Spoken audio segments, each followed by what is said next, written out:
Watch this, the three-step spin control method that turns defensive chopping rallies into attacking opportunities. But first, the mindset shift that makes it all work.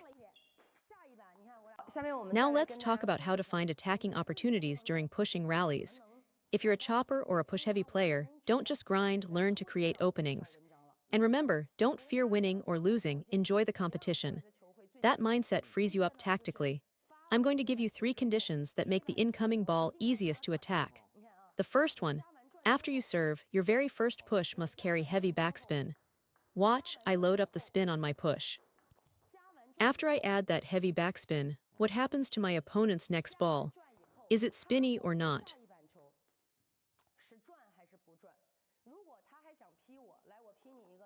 If my opponent tries to match my heavy backspin with their own, they're very likely to dump the ball into the net.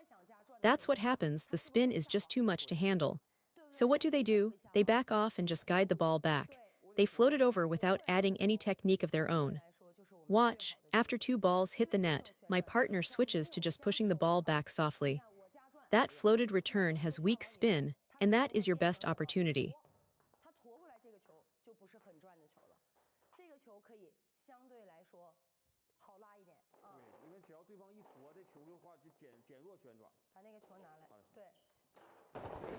Second, during the pushing rally you need to vary the depth. Use short and long placement to move your opponent forward and back. Everyone struggles with depth changes. Watch, I push a little shorter, then long, then short again. Work in a short touch during the rally. You don't need a perfect 2-bounce short ball. You just need to bring it short enough that your opponent has to step in. Watch, I play one short, and immediately the next ball exposes a gap. Because they had to move forward to push, their weight has shifted in. Don't fall into the trap of thinking you must produce a textbook 2-bounce drop. If you force that, you'll make errors yourself. Just get it shorter than the previous ball, that's enough to pull them in.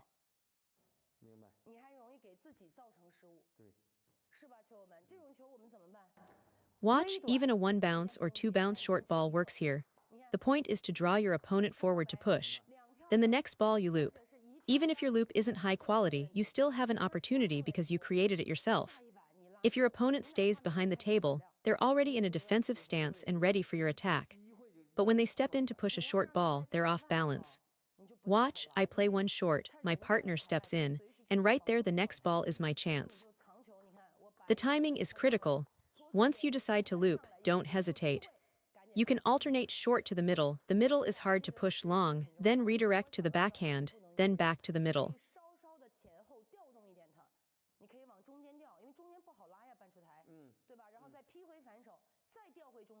Once they step in, attack either side.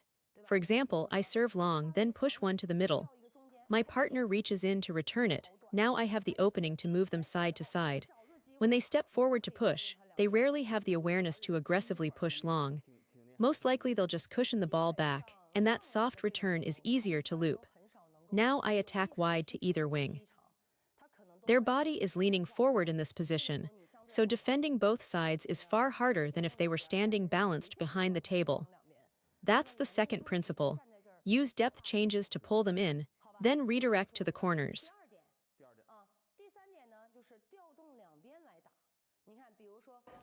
Third tactic is redirecting to the forehand side. I love this one.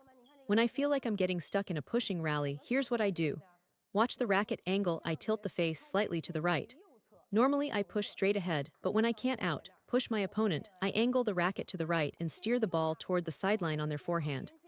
After they stretch to return that wide push, their whole forehand side is exposed. Even if you can't attack right away, you've opened up a huge gap.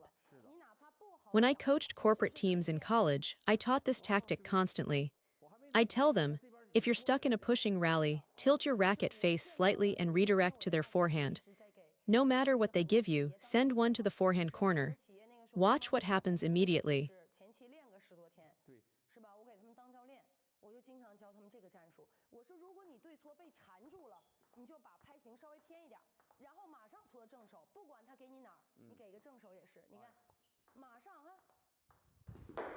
After you push to their forehand, if you can loop it, loop it. If you can't, just push deep to their forehand. That ball is extremely hard to return. They will almost never counterattack off that wide push. Here's the key to the technique. Don't angle every single push this way or they'll read it. Start by pushing normally to the backhand. Then, the moment you feel stuck, tilt your racket face slightly to the right and redirect to their forehand. The very next ball, catch it on the rise and switch direction. Watch, this angled push is tough to handle. Even if they manage to get it back, they're scrambling. Their instinct is just to push it back because they barely reached it in time.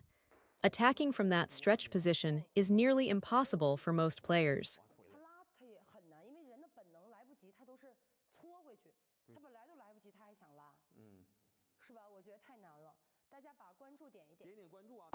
Next, the second pattern is moving them between the middle and the backhand.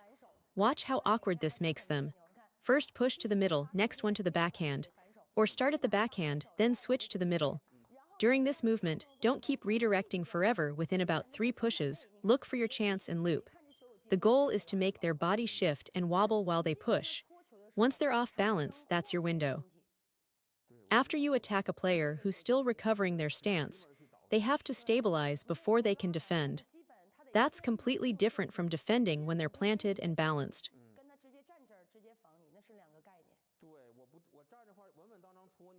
They're set and stable, their defense is solid. But if you serve to the backhand, push the next one to the middle, now you can loop. If you serve to the middle, drive the next push hard into the backhand, watch, they can barely return it, and that's your opening. Always choose the simplest ball to attack. You've already committed to a pushing rally, so make every push count. Your push is not just sending the ball back. It's not a passive return. Each push must move your opponent, force them to adjust. Get them shifting side to side. Once they're in motion, the easiest ball to loop will appear. From everything I've seen, the 2 most effective attacking setups out of a pushing rally come down to this.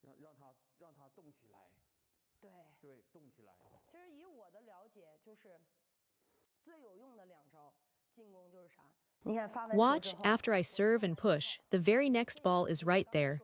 Push to the middle, they return it, and that's your best chance to attack. This is the most effective pattern. Don't just grind mindlessly in pushing rallies. Now when you want to switch the push to their forehand, you have exactly 2 options. First, a slow push to a wide angle. Second, a quick push, no need for a big angle. If you try to push fast and wide at the same time, you'll make mistakes. Watch, if I push to the forehand softly without any angle, I'm handing them an easy ball. That's walking into the lion's mouth.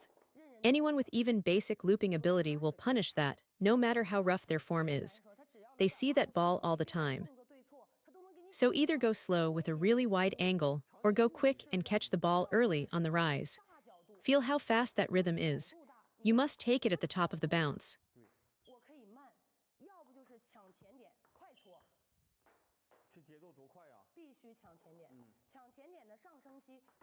On the quick push, don't add spin. No friction, just redirect the ball. Watch, because there's no spin, the ball arrives flat and fast. It jams them. It's incredibly hard to loop. If they swing big, it flies long. Anyone with a decent level trying to loop that ball, it's going to sail off the end. So remember, either a slow push to a wide angle or a quick, flat push, borrow their energy, send the racket forward and slightly down and let the ball go. See how I redirect it. Same idea on a long ball to the backhand, just borrow the force and guide it. Your job in a pushing rally is to be the one who provokes, who controls the tempo. Never be the one who gets impatient.